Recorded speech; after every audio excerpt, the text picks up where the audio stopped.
Are you ready to have iOS 18 on your phone, or is it in your phone really soon? Because if you're not, you definitely should be. So Apple previewed iOS 18 back in June at WWDC, and it really is shaping up to be one of the biggest iOS updates in a very, very long time. And there was a lot of features that I was personally really excited about. So naturally, as soon as they opened up the public beta for iOS 18, I downloaded it and have been using it for the past couple of weeks. Here are all the features that I think you should know about and some to get pretty excited about.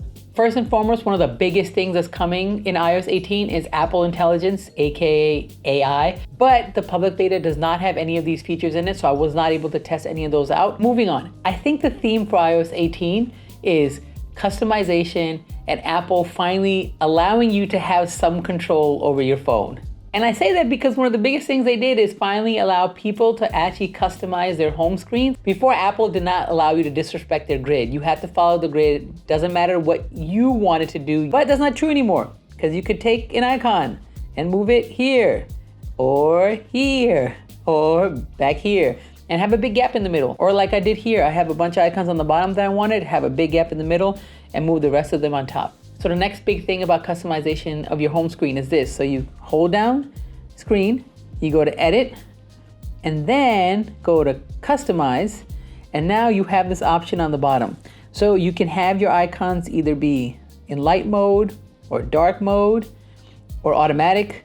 And then this last controversial option is tinted, because this now allows you to tint the color of your icons to what you like. So I don't have any color in my background, I just have a black background. And if you did have some image in the background that you wanted to match colors with, so guess what? Now you can match your app to that background color. And then you can also change the intensity of the tint, but it's kind of wild that you can do that. You can have icons that are this weird orange color if you like, or this wild green, or whatever color your heart desires. But more importantly, my favorite thing that's come out of this is you go back to edit. And now I don't know if you noticed, well, let me go back to this.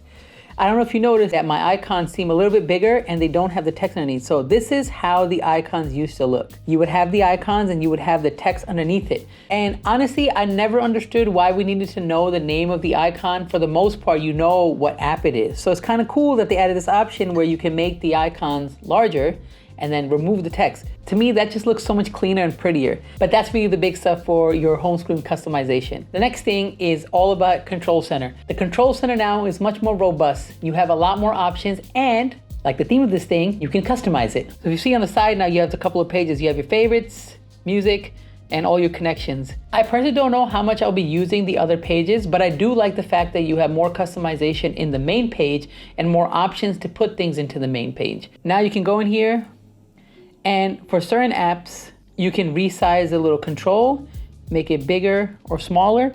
And now you also have a lot more options in here to add things to your favorites that you didn't have before. Obviously it's in beta, so it's still limited, but from what I heard that there will be third-party apps that will be allowed to create their own little icons for Control Center as well. So I'm excited to see how apps take use of this, or how this customization can actually make using it a little bit more efficient or easier. So once again, customization, and now you can customize this to whatever your heart desires. I don't know how much of a difference it will make for most people, because people have just become so accustomed to using it the way Apple gives it to you.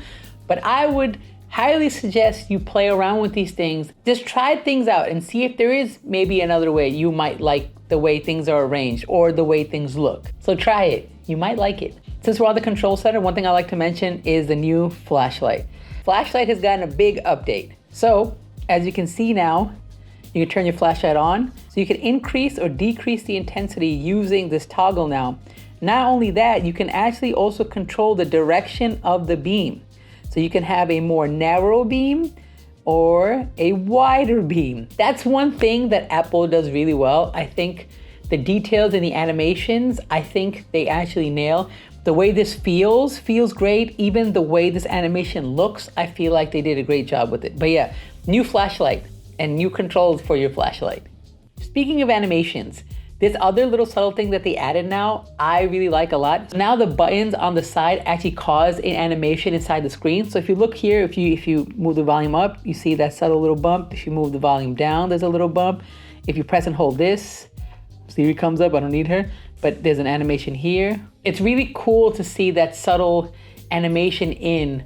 Aside from the haptics, you also see an animation. I think they did a really good job with that. Next, there's a completely new Photos app. And as I open it, there's these random shots that my kids have taken of the floor, apparently. The big thing, once again, is customization, and you can actually customize the layout of the app now. So when you open it up, you have your photos on top, but you have all this other stuff on the bottom, and you can customize how that feed looks for you and how to make it work best for you. More so than that, for me, I'm most excited about the search. The search has gotten so much better than what it was before, and I'm imagining it's only gonna get better as time goes on. But before, I always used to lean towards Google Photos to search through my photos because anytime I searched in Apple's photos, it never gave me what I was looking for. So another cool thing now is you can copy and paste edit. So if you edit one photo and then you have a series after that you would just like to paste that edit, you can copy the edit from that photo and just paste it on the rest of them. Now to iMessage. The big thing is RCS, but I'm guessing most people watching this use an iPhone and don't really give a shit about RCS. But if you have an Android, guess what? Now iPhones finally support RCS, which is exciting. So there's a couple of cool new things for iMessage. The big ones are the new tapbacks. I honestly didn't even know that's what they were called before I saw the keynote where they referred to them as tapbacks. But now instead of being limited to those 5 or 6 tapback options that they gave you, now you can use almost any emoji as a tapback. I think that's cool because then you can express yourself the way you want to. The other cool thing is now you could have text effects. But text effects, basically you could take a part of your text message or all your text message and make it do these fun effects. This is one of those things that I think in theory is really cool, and I know that you'll use it here and there, but personally I can't see this being something that's used a whole lot, at least not by me. It requires a bunch of additional steps. You gotta highlight the text and go into text effects and pick the effect and send it. It is impactful when you're doing something like maybe happy birthday or something big, but in regular text messages, I don't really see how it'll be used that much. Another big thing that is potentially a really useful feature is now you can schedule text messages, which is great because if you have a certain message that you would like to send, but maybe it's too late to send at the moment, or maybe it's too early to send at the moment, you can schedule that text message so that way you don't forget to send the message, but the message gets sent at the appropriate time. Once again, a feature that was already available on Android, but now you can do it here too. Who said that? Now on to miscellaneous things that don't fall into any particular category, but I think some of these are super cool. One of the biggest things that used to grind my gears was not being able to search your recent calls to call someone. So instead of your recent calls, you would have to go to contacts, and your contacts, search for the contact. Once you search for the contact, then you can pick if you want to call them, FaceTime, or message, or whatever. I hated that so much. But guess what now? In your recent calls, the search is right on top. I don't know if this affects anybody else, but it used to drive me nuts. But I'm so glad that they fixed that. The next thing is locking apps and hiding apps. I'm not too sure what people are doing on their phones these days that you have to lock apps and hide apps. But I guess if you have kids and there's some app that you don't want your kids finding, you might lock it or hide it or whatever. But however you use your phone, there is now an option where you can lock apps that require your Face ID to open them, and also hide apps that also require your Face ID to unhide them and use them as well. So however you use it, that option is now available. Then there's also these motion sickness dots. Basically these dots that go on your screen that help people with motion sickness. So if you're in the car and you look at your phone for too long, and if you experience motion sickness, this might be the solution for you. Next is you can now actually record video with audio playback happening. So for example, if you were listening to a song or something and you wanted to record video, so it happened with me where my kids were doing something fun, they were dancing while there was music playing and I wanted to record that video. What normally would happen is when you press record, the music stops. But now, if you like, you can actually continue to play the music while you're recording your video as well. There's also now a month view in Calendar.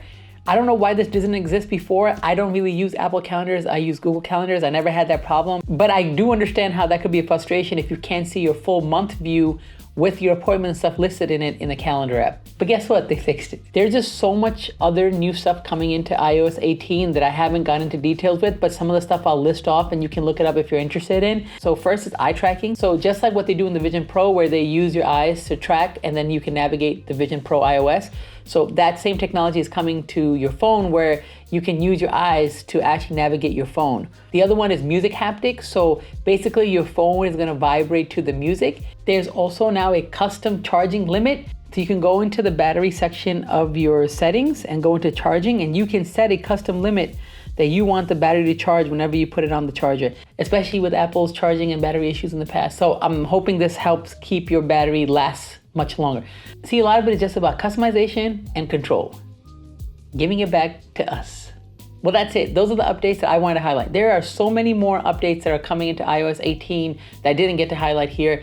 And honestly, personally, I'm really excited that they finally went toward the customization and control of things and allowing us to do a little bit more of the controlling and customization. It's funny, I feel like I switched back to iPhone at the perfect time because a lot of the things that I complained about and the reasons why I left, now Apple has finally fixed them.